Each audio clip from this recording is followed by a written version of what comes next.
എല്ലാ പ്രിയപ്പെട്ട ഉദ്യോഗാർത്ഥികൾക്കും ടാലന്റ് അക്കാദമിയുടെ മറ്റൊരു കറണ്ട് അഫയേഴ്സ് ക്ലാസ്സിലേക്ക് സ്വാഗതം. ഇന്ന് നമ്മൾ ചർച്ച ചെയ്യുന്നത് ജൂൺ 29, 30 തീയതികളിലെ പ്രധാന ആനുകാലിക സംഭവങ്ങളും അനുബന്ധ വിവരങ്ങളുമാണ്. നമുക്ക് ക്ലാസ്സിലേക്ക് കടക്കാം.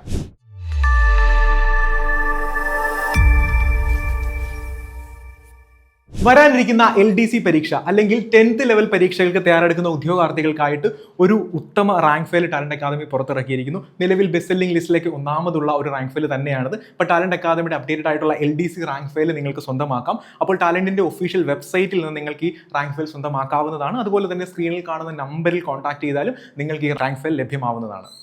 ഇന്നത്തെ ക്ലാസ് ഒരു നിയമന വാർത്ത ചർച്ച ചെയ്തുകൊണ്ട് തന്നെ നമുക്ക് ആരംഭിക്കാം. നമുക്ക് നോക്കാം. 2026 ജൂണിൽ ISRO ഇനേർഷ്യൽ സിസ്റ്റംസ് യൂണിറ്റ് അല്ലെങ്കിൽ IISU ഡയറക്ടറായി നിയമിതനായത് ആരാണെന്ന് നമുക്ക് പഠിക്കാം. ആരാണ്? ജോജി ജെ ചാമൻ. ആരാണ്? ജോജി ജെ ചാമൻ ആണ് ഈ ഒരു പോസ്റ്റിലേക്ക് നിയമിതനായത്. ഇനി എന്തായിരുന്നു ആ പോസ്റ്റ്? ISROയുടെ ഇനേർഷ്യൽ സിസ്റ്റംസ് യൂണിറ്റ് IISUവിന്റെ ഡയറക്ടറായിട്ട് നിയമിതനായത് ആരാണെന്ന് നമ്മൾ പഠിച്ചിരിക്കുന്നു. ആരാണ്?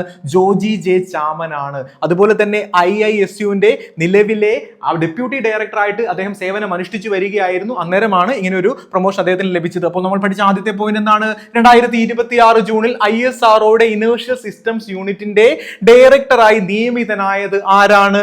ജോജി ജെ ചാമൻ. ഓർത്തു വെക്കുക, വിക്രം സാരാഭായ് മെറിറ്റ് അവാർഡ് അതുപോലെ തന്നെ ടൈം എക്സലൻസ് അവാർഡിനും ഇദ്ദേഹം ഇതിനു മുമ്പ് അർഹനായിട്ടുണ്ട്. അപ്പോൾ നമ്മൾ പഠിച്ച ആദ്യത്തെ ഒരു നിയമന വാർത്തയായിരുന്നു ISROയുടെ ഇനേർഷ്യൽ സിസ്റ്റംസ് യൂണിറ്റിന്റെ ഡയറക്ടറായി നിയമിതനായത് ആരാണ്?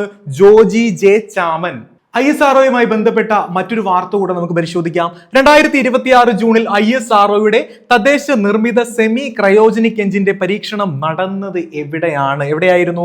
മഹേന്ദ്രഗിരിയിലായിരുന്നു കേട്ടോ. മഹേന്ദ്രഗിരിയിൽ 2026 ജൂണിലായിരുന്നു ISROയുടെ തദ്ദേശ നിർമ്മിത സെമി ക്രയോജനിക് എഞ്ചിന്റെ പരീക്ഷണം നടന്നത്. മഹേന്ദ്രഗിരി പ്രൊപ്പൽഷൻ കോംപ്ലക്സിലായിരുന്നു ഈ ഒരു പരീക്ഷണം നടന്നത്. അതുപോലെ തന്നെ തദ്ദേശീയ നിർമ്മിത സെമി ക്രയോജനിക് എഞ്ചിന്റെ 88% തേഴ്സ്റ്റ് ലെവൽ വർദ്ധിച്ചതായിട്ട് ISRO അറിയിച്ചിട്ടുണ്ടായിരുന്നു. അപ്പോൾ എത്രയാണ്? 88% തേഴ്സ്റ്റ് ലെവൽ, അതായത് തള്ളൽ ബലം വർദ്ധിച്ചതായിട്ട് ISRO അറിയിച്ചിട്ടുണ്ടായിരുന്നു. അതുപോലെ തന്നെ ISROയുടെ നിലവിലെ ചെയർമാന്റെ പേര് കൂടെ ഓർത്തു വെക്കുക. ഡോക്ടർ വി നാരായണനാണ് ISROയുടെ നിലവിലെ ചെയർമാൻ. കായിക രംഗവുമായി ബന്ധപ്പെട്ട ഒരു വാർത്ത നമുക്ക് പരിശോധിക്കാം. ഫുട്ബോൾ ലോകകപ്പിലെ വേഗതയേറിയ രണ്ടാമത്തെ ഹാട്രിക് നേടിയത് ആര്? ഫുട്ബോൾ ലോകകപ്പിലെ വേഗതയേറിയ രണ്ടാമത്തെ ഹാട്രിക് നേടിയത് ആരാണ്? ഉസ്മാൻ ഡെംബലെയാണ് ഫുട്ബോൾ ലോകകപ്പിലെ രണ്ടാമത്തെ വേഗതയേറിയ ഹാട്രിക് നേടിയത്. ഉസ്മാൻ ഡെംബലെ നമുക്കറിയാം ഫ്രാൻസിന് വേണ്ടിയാണ് കളിക്കുന്നത്. ഫ്രാൻസിന് വേണ്ടി കളിക്കുന്ന ഒരു കളിക്കാരനാണ് ഉസ്മാൻ ഡെംബലെ. 32 മിനിറ്റിനുള്ളിലായിരുന്നു അദ്ദേഹം ഹാട്രിക് തികച്ചത്. അപ്പോൾ നമ്മൾ പഠിച്ച പോയിന്റ് എന്തായിരുന്നു? ഫുട്ബോൾ ലോകകപ്പിലെ വേഗതയേറിയ രണ്ടാമത്തെ ഹാട്രിക് നേടിയത് ആരാണ്? Ousmane Dembele. ഫ്രാൻസിനായി കളിക്കുന്ന ഉസ്മാൻ ഡെംബലെയാണ് ഈ ഒരു റെക്കോർഡ് നേട്ടം സ്വന്തമാക്കിയത്. നോർവേക്കെതിരെ നടന്ന മത്സരത്തിലായിരുന്നു ഇദ്ദേഹം ഈ റെക്കോർഡ് സ്വന്തമാക്കിയത്. അങ്ങനെയെങ്കിൽ ആദ്യം ലോകകപ്പിലെ വേഗതയേറിയ ആദ്യത്തെ ഹാട്രിക് നേടിയത് ആരാണെന്ന് കൂടെ നമുക്ക് ഓർത്തിരിക്കാം. എറിച്ച് പ്രോപ്സ്റ്റ് എന്ന് പറയുന്ന ഒരു ഓസ്ട്രിയക്കാരനായിട്ടുള്ള ഒരു കളിക്കാരൻ. എറിച്ച് പ്രോപ്സ്റ്റ് എന്ന് പറയുന്ന ഒരു ഓസ്ട്രിയൻ കളിക്കാരനായിരുന്നു 1954 വേഗതയേറിയ ഹാട്രിക് സ്വന്തമാക്കി. 24 മിനിറ്റിനുള്ളിലായിരുന്നു അദ്ദേഹം ഈ ഹാട്രിക് സ്വന്തമാക്കിയത്. അത് 1954 ചെക്കോസ്ലോവാക്കിയക്കെതിരെ നടന്ന ഒരു മത്സരത്തിലായിരുന്നു കേട്ടോ. നമ്മൾ പഠിച്ച പോയിന്റ് എന്തായിരുന്നു? ഫുട്ബോൾ ലോകകപ്പിലെ വേഗതയേറിയ രണ്ടാമത്തെ ഹാട്രിക് നേടിയത് ആരാണ്? അത് ഉസ്മാൻ ഡെംബലെയാണ്. ഉസ്മാൻ ഡെംബലയുടെ പേര് നമുക്കറിയാം. 2025 ബാലൻ ഡിയോർ പുരസ്കാര ജേതാവും ആര് തന്നെയായിരുന്നു? ഉസ്മാൻ ഡെംബലെ തന്നെയല്ലേ? അപ്പൊ 2025 ബാലൻ ഡിയോർ പുരസ്കാര ജേതാവിന്റെ പേരും എന്ത് തന്നെയാണ്? നമ്മൾ പഠിച്ച ഉസ്മാൻ ഡെംബലെ. അപ്പോൾ എന്തായിരുന്നു നമ്മുടെ പ്രധാനപ്പെട്ട പോയിന്റ്? ഫുട്ബോൾ ലോകകപ്പിലെ വേഗതയേറിയ രണ്ടാമത്തെ ഹാട്രിക് നേടിയത് ആരാണ്? ഉസ്മാൻ ഡെംബലെയാണ് കേട്ടോ. കായിക രംഗവുമായി ബന്ധപ്പെട്ട മറ്റൊരു വാർത്ത നമുക്ക് പരിശോധിക്കാം. 2026 ഫിഡെ അണ്ടർ-12 ഗേൾസ് വേൾഡ് കപ്പിൽ കിരീടം നേടിയത് ആരാണ്? ദിവി ബിജേഷ്. എന്താണ് നമ്മുടെ പോയിന്റ്? 2026 ഫിഡെ അണ്ടർ-12 ഗേൾസ് വേൾഡ് കപ്പിൽ കിരീടം നേടിയത് ആരാണ്? ദിവി ബിജേഷ് ആണ്. അപ്പോൾ ദിവി ബിജേഷിന്റെ 3ാം ലോക കിരീടമാണിത്. അപ്പോൾ അണ്ടർ-12 ഗേൾസ് വേൾഡ് കപ്പിൽ കിരീടം നേടിയത് ആരാണ്? ദിവി ബിജേഷ് ആണ്. ഇനി ഏതായിരുന്നു ഈ മത്സരത്തിന്റെ വേദി എന്ന് കൂടെ നമുക്ക് പഠിക്കേണ്ടേ? ബാതുമി ആയിരുന്നു കേട്ടോ, ബാതുമി.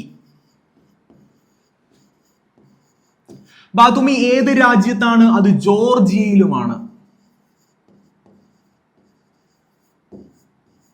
അപ്പൊ ജോർജിയയിലെ ബാതുമിയിൽ വെച്ച് നടന്ന മത്സരത്തിലായിരുന്നു ദിവി ബിജേഷ് ഈ ഒരു നേട്ടം കൈവരിച്ചത്. എന്തായിരുന്നു നേട്ടം? 2026 ഫിഡെ അണ്ടർ-12 ഗേൾസ് വേൾഡ് കപ്പ് കിരീടമായിരുന്നു ആ നേട്ടം.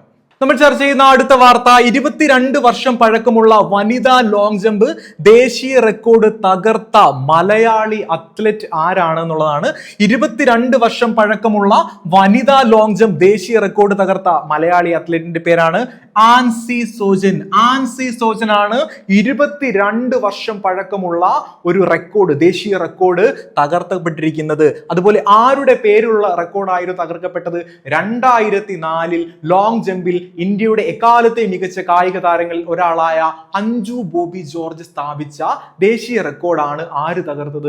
ആൻസി സോജൻ തകർത്തത്. 2004 ഒളിമ്പിക്സ് ഏതൻസിൽ വെച്ച് നടന്ന ഒളിമ്പിക്സിലായിരുന്നു അഞ്ജു ബോബി ജോർജ് ഈ ഒരു റെക്കോർഡ് നേട്ടം കരസ്ഥമാക്കിയത്.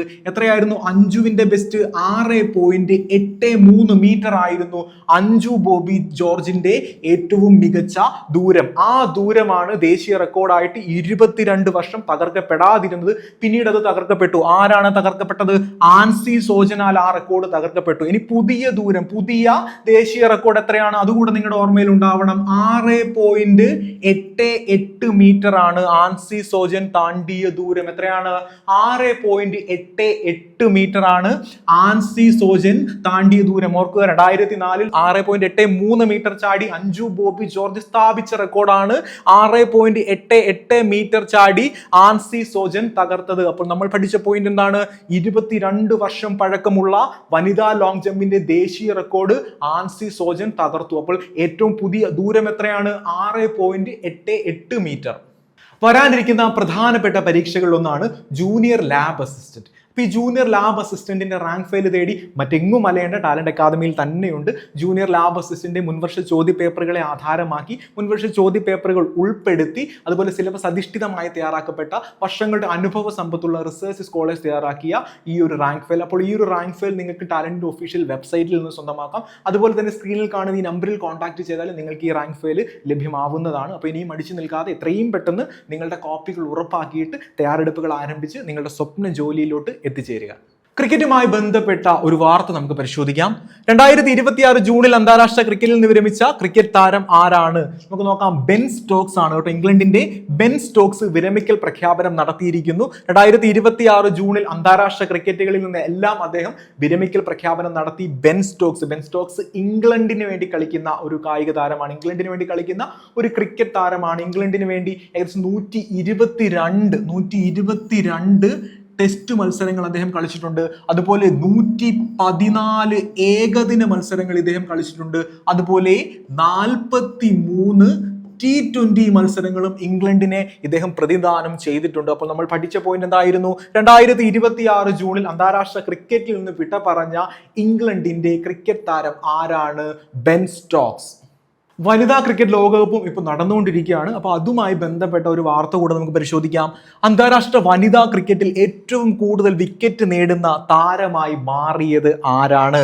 അന്താരാഷ്ട്ര വനിതാ ക്രിക്കറ്റിൽ ഏറ്റവും കൂടുതൽ വിക്കറ്റ് നേടുന്ന താരമായി മാറിയത് ആരാണ്? ഇന്ത്യക്കാരിയായ ദീപ്തി ശർമ്മയാണ് അന്താരാഷ്ട്ര വനിതാ ക്രിക്കറ്റിൽ ഏറ്റവും കൂടുതൽ വിക്കറ്റ് നേടുന്ന വനിതാ താരമായി മാറിയത്. എത്രയാണ്? 356 വിക്കറ്റുകളാണ് ദീപ്തി ശർമ്മ നേടിയത്. എത്രയാണ്? 356 വിക്കറ്റുകളാണ് ദീപ്തി ശർമ്മ നേടിയത്. ഇതിനോടൊപ്പം തന്നെ ഓർത്തിരിക്കേണ്ട മറ്റൊരു കാര്യമാണ്, ഈ ദീപ്തി ശർമ്മ തകർത്തത് മറ്റൊരു ഇന്ത്യൻ താരത്തിന്റെ, മറ്റൊരു ഇന്ത്യൻ ലെജൻഡിന്റെ റെക്കോർഡാണ്. അത് മറ്റാരുമല്ല, നമ്മുടെ ഇന്ത്യ കണ്ടതിൽ വെച്ച് ഏറ്റവും മികച്ച ബോളേഴ്സിൽ ഒരാളായിട്ടുള്ള ജുലൻ ഗോസ്വാമിയുടെ റെക്കോർഡാണ് തകർക്കപ്പെട്ടത് കേട്ടോ.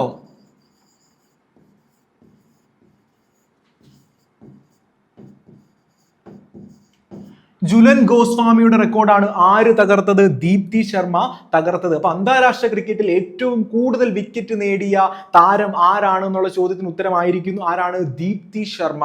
മെസ്സിയുമായി ബന്ധപ്പെട്ട പരീക്ഷാ പ്രാധാന്യമുള്ള ഒരുപാട് പോയിന്റുകൾ ഡേ ബൈ ഡേ ഇങ്ങനെ വന്നുകൊണ്ടേയിരിക്കുകയാണ്. ഇതാ പിടിച്ചോ പുതിയൊരു പോയിന്റ് കൂടെ. ഫിഫ ലോകകപ്പിൽ തുടർച്ചയായി 7 മത്സരങ്ങളിൽ ഗോൾ നേടുന്ന ആദ്യ താരം ആരാണ്? ലയണൽ മെസ്സിയാണ് കേട്ടോ. ഫിഫ ലോകകപ്പിൽ തുടർച്ചയായ 7 മത്സരങ്ങളിൽ ഗോൾ നേടുന്ന ആദ്യ താരം ആരാണ്? ലയണൽ മെസ്സിയാണ്. കഴിഞ്ഞ ദിവസം ജോർദാനെതിരെയായിരുന്നു അദ്ദേഹത്തിന്റെ റെക്കോർഡ് ഗോൾ നേട്ടം. അപ്പോൾ തുടർച്ചയായിട്ടുള്ള 7 മത്സരങ്ങളിൽ ഗോൾ നേടുന്ന ആദ്യത്തെ താരം ആരാണ്? അർജന്റീനയുടെ പ്രധാനപ്പെട്ട താരമായ ലയണൽ മെസ്സി. ലോകകപ്പുമായി ബന്ധപ്പെട്ട മറ്റൊരു വാർത്ത കൂടെ നമുക്ക് പരിശോധിക്കാം. ലോകകപ്പ് നോക്കൌട്ടിൽ പ്രവേശിക്കുന്ന ഏറ്റവും ജനസംഖ്യ കുറഞ്ഞ രാജ്യം ഏതാണ്? കേപ്പ് വെർദെ ആണ് കേട്ടോ. കേപ്പ് വെർദെ ആണ് ലോകകപ്പിന്റെ നോക്കൌട്ടിൽ പ്രവേശിക്കുന്ന ഏറ്റവും ജനസംഖ്യ കുറഞ്ഞ രാജ്യം. ഒരു ആഫ്രിക്കൻ ദ്വീപ് രാഷ്ട്രമാണ് ഏത്? Cape Verde. ഇതിനോടകം തന്നെ ഒരുപാട് വിസ്മയങ്ങൾ ഈ ലോകകപ്പിൽ കാഴ്ചവെച്ചിട്ടുള്ള ഒരു ദ്വീപ് രാഷ്ട്രമാണ് കേപ്പ് വെർദെ. അപ്പോൾ നമ്മൾ പഠിച്ച പോയിന്റ് എന്തായിരുന്നു?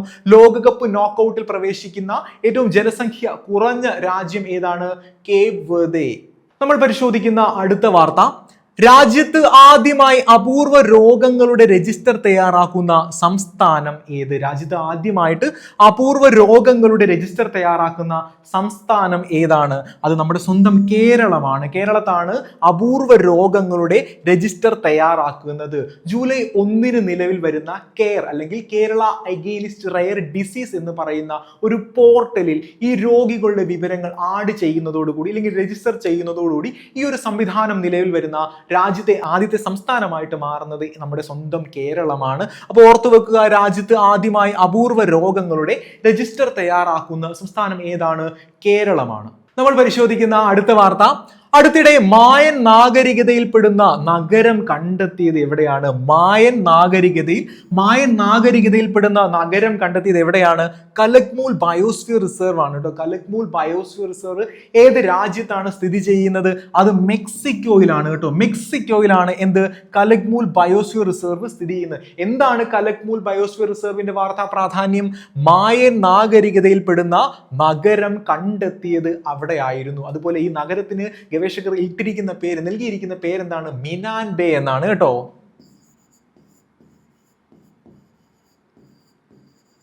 മിനാൻ ബേ എന്നാണ് ഈ നഗരത്തിന് ഗവേഷകർ നൽകിയിരിക്കുന്ന പേര്. ഈ മിനാൻ ബേ എന്ന പേരിന്റെ അർത്ഥം ഇൻട്രസ്റ്റിംഗ് ആണ്. നോ റോഡ് അല്ലെങ്കിൽ റോഡ് ഇല്ല എന്നാണ് മിനാൻ ബേ എന്ന ഈ ഒരു വാക്കിന്റെ അർത്ഥം. അതുപോലെ തന്നെ മെക്സിക്കോയിലെയും സ്ലൊവേനിയയിലെയും ഗവേഷകർ സംയുക്തമായിട്ടാണ് ഈ ഒരു നഗരം കണ്ടെത്തിയത്. ആരൊക്കെയാണ്? മെക്സിക്കോയുണ്ട്, സ്ലൊവേനിയുമുണ്ട്. ഈ സംയുക്തമായിട്ട് നടത്തിയ ഒരു തെരച്ചിലായിരുന്നു ഈ ഒരു നഗരം കണ്ടുപിടിച്ചത്. അപ്പം അടുത്തിടെ മായൻ നാഗരികതയിൽ പെടുന്ന നഗരം കണ്ടെത്തിയത് എവിടെയായിരുന്നു? അത് കലക്മൂൽ ബയോസ്ഫിയർ റിസർവ്. എവിടെയാണ് കലക്മൂൽ ബയോസ്ഫിയർ റിസർവ് സ്ഥിതി ചെയ്യുന്നത്? അത് മെക്സിക്കോയിലാണ്. സാഹിത്യ രംഗവുമായി ബന്ധപ്പെട്ട ഒരു വാർത്തയാണ് നമ്മൾ അടുത്തതായി പരിശോധിക്കുന്നത്. 3 നോവലുകളുടെ സമാഹാരമായ സുഖം എന്ന പുസ്തകത്തിന്റെ രചയിതാവ് ആരാണ്? PV ഷാജി കുമാർ. PV ഷാജി കുമാർ ആണ് 3 നോവലുകളുടെ സമാഹാരമായ സുഖം എന്ന പുസ്തകത്തിന്റെ രചയിതാവ്. ഷാജി കുമാറിന്റെ പേര് നമ്മൾ ഇതിനു മുമ്പൊക്കെ പഠിച്ചിട്ടുള്ളതാണ്. മരണവംശമൊക്കെ അദ്ദേഹത്തിന്റെ ശ്രദ്ധേയമായ നോവലാണ്, ശ്രദ്ധേയമായ രചനയാണ് മരണവംശം എന്ന് പറയുന്നത്. പക്ഷെ അദ്ദേഹം ഏറ്റവും പുതിയതായിട്ട് പുറത്തിറക്കിയത് 3 നോവലുകളുടെ ഒരു സമാഹാരമാണ്. ആ സമാഹാരത്തിന്റെ പേരെന്താണ്? സമാഹാരത്തിന്റെ പേരാണ് സുഖം എന്ന് പറയുന്നത്. അപ്പൊ PV ഷാജി കുമാറിന്റെ ഏറ്റവും പുതിയ പുസ്തകത്തിന്റെ പേര് സുഖമാണെന്ന് ഓർത്തു വെക്കുക. ഒരുപാട് ഉദ്യോഗാർത്ഥികൾ ആകാംക്ഷയോടെ കാത്തിരിക്കുന്ന പരീക്ഷകളിലൊന്നാണ് പോലീസ് ഡ്രൈവർ എന്ന് പറയുന്ന എക്സാം. പോലീസ് ഡ്രൈവർ പരീക്ഷയ്ക്ക് അവരെ കൊടുക്കുന്ന ഏറ്റവും പ്രധാനപ്പെട്ട കാര്യം എന്ന് പറഞ്ഞാൽ ഒരു പ്രോപ്പർ സ്റ്റഡി മെറ്റീരിയലിന്റെ കുറവാണ്.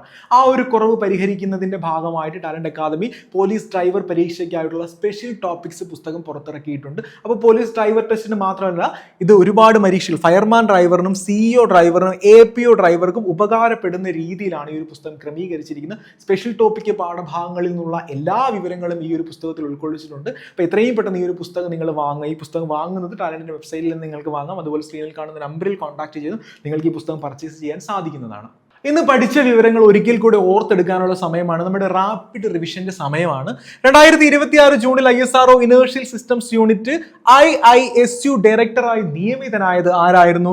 ജോജി ജെ ചാമൻ ആയിരുന്നു. ആരായിരുന്നു? ജോജി ജെ ചാമനാണ്. പിന്നീട് നമ്മൾ പഠിച്ചത് 2026 ജൂണിൽ ISROയുടെ തദ്ദേശ നിർമ്മിത സെമി ക്രയോജനിക് എഞ്ചിന്റെ പരീക്ഷണം നടന്നത് എവിടെയായിരുന്നു എന്നായിരുന്നു. എവിടെയായിരുന്നു? തമിഴ്നാട്ടിലെ മഹേന്ദ്രഗിരിയിൽ വെച്ചിട്ടായിരുന്നു ഈ ഒരു പരീക്ഷണം നടന്നത്. പിന്നീട് നമ്മൾ ചർച്ച ചെയ്തത് ഫുട്ബോൾ ലോകകപ്പിലെ വേഗതയേറിയ രണ്ടാമത്തെ ഹാട്രിക് നേടിയ താരത്തെ പറ്റിയായിരുന്നു. നമുക്കറിയാം അത് ഉസ്മാൻ ഡെംബലെയാണ്. അതുപോലെ തന്നെ 2026 ഫിഡെ അണ്ടർ-12 ഗേൾസ് വേൾഡ് കപ്പിൽ കിരീടം നേടിയ താരത്തിന്റെ പേര് നമ്മൾ പഠിച്ചിരുന്നു. ആരാണ് അത്? ദിവി ബിജേഷ് ആണ്. അതുപോലെ തന്നെ 22 വർഷം പഴക്കമുള്ള വനിതാ ലോങ് ജമ്പ് ദേശീയ റെക്കോർഡ് തകർത്ത മലയാളിയുടെ പേരും ഇതേ ക്ലാസ്സിൽ നമ്മൾ ചർച്ച ചെയ്തിരുന്നു. നമുക്കറിയാം അത് ആൻസി സോജൻ ആണ്. ആരാണ്? ആൻസി സോജൻ. പിന്നീട് നമ്മൾ പഠിച്ചത് ബെൻ സ്റ്റോക്സുമായി ബന്ധപ്പെട്ട ഒരു വാർത്തയായിരുന്നു. എന്തായിരുന്നു ആ വാർത്ത? 2026 ജൂണിൽ അദ്ദേഹം ക്രിക്കറ്റിൽ നിന്ന് വിരമിക്കുകയുണ്ടായി. അതുപോലെ അന്താരാഷ്ട്ര വനിതാ ക്രിക്കറ്റിൽ ഏറ്റവും കൂടുതൽ വിക്കറ്റ് നേടുന്ന താരമായി മാറിയത് ആരാണെന്ന് നമ്മൾ ഈ ക്ലാസ്സിൽ കണ്ടിരുന്നു. ആരാണ്? ദീപ്തി ശർമ്മയായിരുന്നു അത്. ഫിഫ ലോകകപ്പിൽ തുടർച്ചയായ 7 മത്സരങ്ങളിൽ ഗോൾ നേടുന്ന ആ താരത്തിന്റെ പേര് നമ്മൾ ഈ ക്ലാസ്സിൽ ചർച്ച ചെയ്തിരുന്നു. ആരായിരുന്നു അത്? അത് ലയണൽ മെസ്സി ആയിരുന്നു. പിന്നീട് നമ്മൾ പഠിച്ച പോയിന്റ് ലോകകപ്പ് നോക്കൌട്ടിൽ പ്രവേശിക്കുന്ന ഏറ്റവും ജനസംഖ്യ കുറഞ്ഞ രാജ്യം ഏതായിരുന്നു എന്നാണ്. നമുക്കറിയാം അത് കേപ്പ് വെർഡെയാണ്. അതുപോലെ തന്നെ രാജ്യത്ത് ആദ്യമായി അപൂർവ രോഗങ്ങളുടെ ഒരു രജിസ്റ്റർ തയ്യാറാക്കുന്ന സംസ്ഥാനത്തിന്റെ പേര് നമ്മൾ അത് പഠിച്ചിരുന്നു.